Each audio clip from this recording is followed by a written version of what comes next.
Jangan lupa subscribe YouTube channel Metro TV News dan jangan lupa nyalakan notifikasinya. Ulah dua dokter yang terlibat korupsi vaksin di Medan, Sumatera Utara mencoreng martabat tenaga kesehatan yang berjuang menolong warga menghadapi pandemi COVID-19. Kedua dokter terancam dipecat dari ASN dan profesi dokter.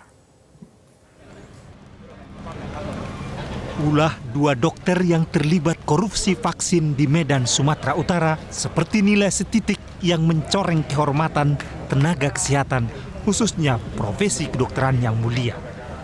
Di saat para tenaga kesehatan, termasuk para dokter di dalamnya, berjuang untuk keselamatan warga di tengah pandemi COVID-19, dua dokter itu tega memperjualbelikan vaksin. Dua dokter yang berstatus aparatur sipil negara itu bersekongkol dengan seorang ASN dan seorang agen properti, diduga menyelewengkan vaksin. Vaksin yang seharusnya untuk pekerja publik dan narapidana rutan Tanjung Gusta, Medan, diduga dialihkan kepada kelompok agen properti demi meraup uang puluhan juta rupiah. Dua dokter ASN yang terlibat kasus korupsi vaksin ini terancam dipecat, baik dari ASN maupun dari kedokteran. Pasti pecat sesuai peraturan yang berlaku. Melakukan hal yang seperti itu vaksin ini untuk diberikan untuk mengantisipasi orang supaya tidak terjangkit COVID, tetapi malah vaksin diperang. Salah seorang dokter yang menjadi tersangka korupsi vaksin ini adalah ASN berinisial IW. Ia diduga menjual vaksin COVID-19 yang seharusnya untuk rutan dialihkan ke kelompok agen properti. Oknum ASN Rutan Kelas 1 Medan melaksanakan, menurut informasi dari teman-teman Polda, melaksanakan kegiatan yang diduga memperjualbelikan vaksin 19 itu merupakan kegiatan di luar kedinasan. Para dokter dan tenaga kesehatan lainnya tetaplah pahlawan kemanusiaan menghadapi pandemi COVID-19. Tidak boleh goyah karena ulah para dokter pecundang. Tim Liputan Metro TV. Pemirsa, kasus korupsi vaksin di Sumatera Utara melibatkan dua dokter yang saat ini berstatus tersangka. Lalu apa respon Ikatan Dokter Indonesia terhadap kasus ini? Untuk membahasnya kami telah terhubung dengan Ketua Umum PBID Dr. Daeng M. Fakih.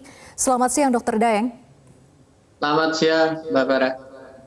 Ya, Dr. Daeng, ini kan dua dokter sudah dinyatakan tersangka dalam kasus korupsi vaksin di Sumatera Utara ini. Lalu apa respon dari ID? Ya, kami menyampaikan prihatin ya dan sangat menyesalkan peristiwa ini.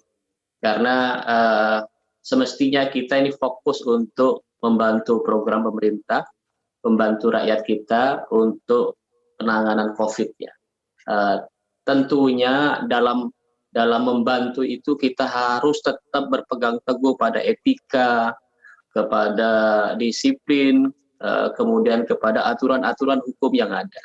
Nah, jelas kalau seperti ini ya, ini diduga melanggar aturan-aturan yang sudah ditentukan ya, dan ini perbuatan yang tidak terpuji ya bagi siapapun ya, karena ini saya kira ini oknum ya. Siapapun melakukan ini tindakan yang tidak bisa dibenarkan dan tidak terpuji. Ya, ini kan tentu telah mencoreng martabat tenaga kesehatan. Nah, lalu apa tindakan yang dilakukan PBID terhadap kedua dokter tersebut? Begini, yang kami dapat laporan, kami masih dapat laporan terbatas dan masih mengumpulkan konfirmasi lebih lanjut. Kami masih melihat kalau dari laporan yang awal kami terima bahwa apa yang dilakukan oleh oknum ini, ya oknum ASN dan oknum di properti itu terkait dengan persoalan hukum secara umum. Ya, yang dituduhkan adalah jual beli atau yang dituduhkan adalah korupsi. Dan kami kalau tuduhannya masalah korupsi dan jual beli, ini memang persoalan hukum secara umum. Artinya setiap warga negara akan dikenai aturan-aturan kalau melanggar persoalan ini. Kalau ini yang dilanggar, maka kami sepenuhnya menyerahkan proses hukum kepada aparat penegak hukum. Ya. Kami masih melihat apakah ada pelanggaran yang berkaitan dengan praktek kedokteran. Karena agak berbeda pelanggaran hukum secara umum, secara murni, dengan ada pelanggaran yang berkaitan dengan praktek kedokteran, baik itu pelanggaran etika maupun pelanggaran disiplin. Misalnya kesalahan dalam mendiagnosis, kesalahan dalam memberikan obat, atau obat yang diberikan itu tidak baik, ya, pelayanan ke pasien tidak baik, prosedurnya salah. Nah, itu yang berkaitan dengan praktek kedokteran. Kami masih akan berusaha mendalami terkait ada enggak pelanggaran yang berkaitan dengan etika dan pelanggaran yang berkaitan dengan disiplin ilmu kedokteran. Kalau sementara kami mendorong aparat penegak hukum, karena pelanggaran terhadap hukum secara umum kami dapat konfirmasi dengan baik, maka kami mendorong aparat penegak hukum untuk menangani kasus ini dengan baik. Ya, jadi mungkin saja sanksi tegas pencabutan izin profesi dokter ini akan dicabut oleh ID jika memang ditemukan ada kesalahan dari sisi kegiatan profesinya sebagai dokter begitu ya, di luar dari korupsi vaksin ini. Betul ya. Jadi dari segi etika dan dari segi disiplin kami akan terus telusuri apakah yang bersangkutan itu juga ada pelanggaran-pelanggaran terkait dengan etika kedokteran dan disiplin kedokteran.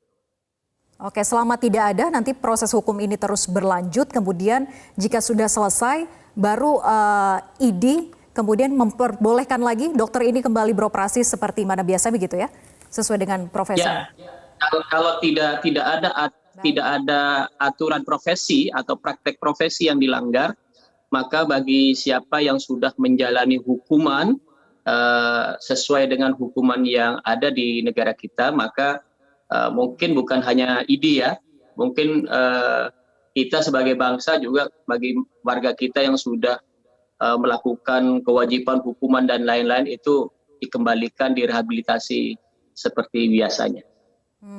Tapi dalam hal ini apakah ID akan proaktif untuk meneliti kembali, menyelidiki apakah ada tindakan yang melanggar etik sebagai profesi dokter terhadap dua tersangka ini atau tidak? Ya, pasti. Kejadian ini pasti kita akan teliti, pasti kami akan selidiki, dan kami berkoordinasi ke kawan-kawan di Sumatera Utara dan Medan, ID Sumatera Utara dan ID Medan, untuk melihat yang bersangkutan ini selain melanggar, ya, diduga melanggar peraturan hukum secara umum, apakah juga melanggar aturan profesi secara khusus. Nah, kalau ada aturan profesi secara khusus juga dilanggar, maka sanksi profesi akan juga dijatuhkan. Baik, Dr. Daeng, terakhir dengan adanya kejadian ini, lalu apa yang dilakukan ID untuk mencegah dokter sebagai anggota dari ID ini agar tidak terlibat jual beli vaksin ataupun yang berkaitan dengan pelanggaran penanganan COVID-19 ke depannya? Ya, yang pertama saya ingatkan memang profesi itu sifatnya hanya melayani. Tidak boleh profesi dokter itu melakukan jual beli, kemudian terlibat di pengadaan ya di dalam sebuah pelayanan, itu biasanya tidak. Itu yang terlibat di situ adalah manajemen ya, dan pihak-pihak yang memang berkaitan dengan pengadaan obat atau vaksin. Itu yang pertama. Yang kedua, kami meminta kawan-kawan sekalian tetap hati-hati. Kami dalam posisi mengatasi pandemi ini, membantu program pemerintah dan membantu rakyat kita, harus tetap berpegang teguh pada etika kedokteran, pada disiplin kedokteran, dan tidak boleh melanggar aturan-aturan hukum yang sudah berlaku. Yang terakhir Mbak Vera, ini mungkin koreksi untuk kita semua. Yang pertama, rantai distribusi pengadaan vaksin ini barangkali perlu ditingkatkan sistem dan pengawasannya. Ya, ini kan bisa kecolongan, rantai distribusi kita bisa disalahgunakan, sehingga ini perlu betul kita meningkatkan pengawasan rantai distribusi. Ini domainnya mungkin di pemerintah ya, dan mungkin bekerja sama dengan TNI Polri. Yang terakhir, sistem untuk pengawasan setelah distribusi ini waktu pelayanan ke siapa dilayani? Ini kayaknya perlu dibenahi. Baik. Dan terakhir, masyarakat yang belum menjadi prioritas, kami harap bersabar begitu.